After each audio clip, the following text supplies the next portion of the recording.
everyone, Christina here. This video is kind of a follow-up to my previous videos going over video production for beginners. I'm going to be going over how to make a very simple outro using Adobe Express. It's going to be very quick, very easy, and pretty simple. Let's get into it. Starting off in Adobe Express, first thing I'm going to do, of course, is always go here to the leftmost corner and hit this purple circle to get started on a project. I'm gonna go over here to video and I'm gonna click on the standard video size for landscape videos. Right as it loaded in, we are given the default settings. On the left, we have some templates if we wanna try those, but I'm gonna be showing you how to start from scratch. First thing I'm gonna do is rename my file up here in the left corner. I'm just gonna click that, backspace, and type in my title. Now my file has saved to the cloud, so if I accidentally close out of my web page, I can always access it again. The first thing that I want to do when I make an outro or an intro is I want to have a background and I want it to be animated. I'm going to go ahead and see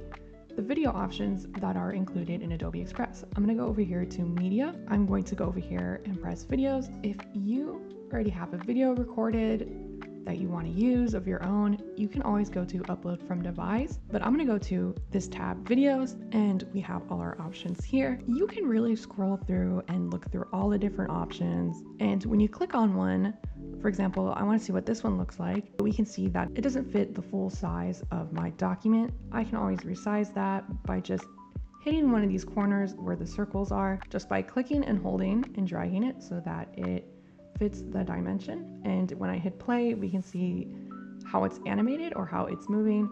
In this case, it's just slightly moving. I'm gonna keep looking through the videos and seeing which one really fits with the outro vibe that I am looking for. And so now that I have a video that will serve as my backdrop for my outro, down here I can see that my clip is currently 20 seconds long, and I can always shorten that by hovering my mouse right over here at the end of that clip until I see those two arrows and just clicking and dragging. The next thing that I'm going to do is I'm going to add in text by going over here on the left bar where it says text. I'm going to hit add text. Before I move on, I want to make sure that my text is visible, right? It kind of is, but because of the background colors also being a cool tone, dark toned, it is kind of hard to see. So I'm going to make sure that I change the fill color of my text to a white. That is much more visible. I'm just going to change the style of my font by going over here in the text properties and looking through all the different fonts. I am going to resize my text by doing what I did earlier by holding down one of these circles around my text and just holding and dragging. I want my outro to have a little bit more movement. Besides the backdrop video moving around, one way to add movement would be to use the animation tool. It's right here in the text options, but it's also up here as well. I'm going to click on that, and here I have my options. I have my in option. This is the way that the text is going to come into my video. I can loop it so that it is constantly going through a certain animation option, and the out option is how the text leaves the video. When I hover my mouse over these options, it gives me a preview of what it would look like. For example, fade. I am going to choose how my animation looks like. And so I have chosen my in and out animations for this text. If I ever wanted to change those animation options that I chose, I can still do that by clicking on it, going to my animation option, and going from there. I'm going to continue to add text that is animated. So I've added more text and animation, so I'm going to give a quick look at what that looks like. Now that I've seen what it looks like, I think I want to make some changes. I do not want to have a out animation for this one because it's kind of hard to see the bottom text right here in the later part of the outro. I'm going to add an effect to this white text, that way it is still visible. I'm going to go to shadow and I'm going to choose one that I believe fits well, so now my text does not completely blend in with the background. Now I'm just going to add in some icons to give a little bit more graphic quality. I'm going to go to elements. I have all my options here. I have my assets, background, shapes, icons. Now that I am in icons, I am going to search for what I like. I like this icon, and I can even change the color of the lines by going to here where it says fill and changing that color. Under the properties of this icon, we can also see the animation option here. So yes, these elements can be animated as well. My last step would be adding in audios.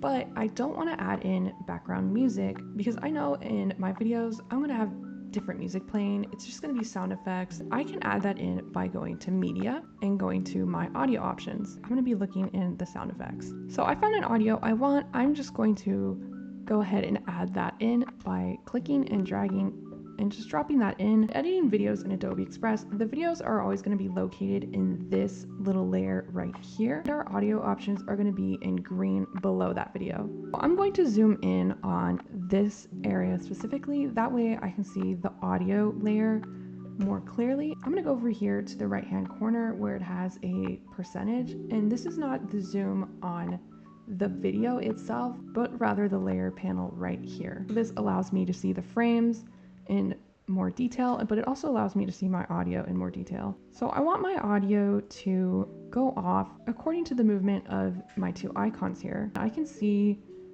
all that movement as I click and drag my audio to move it around. So I'm going to leave it right there.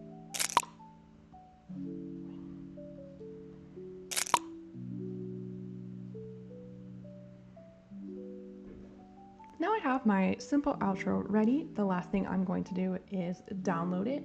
I'm going to go to download right here in the upper right. Once I hit that, I can choose my file format options. I'm just going to download this as an MP4 and have the resolution at its original size. We can see how that outro looks like at the end of this video. Before I let that outro play real quick, thank you guys for watching.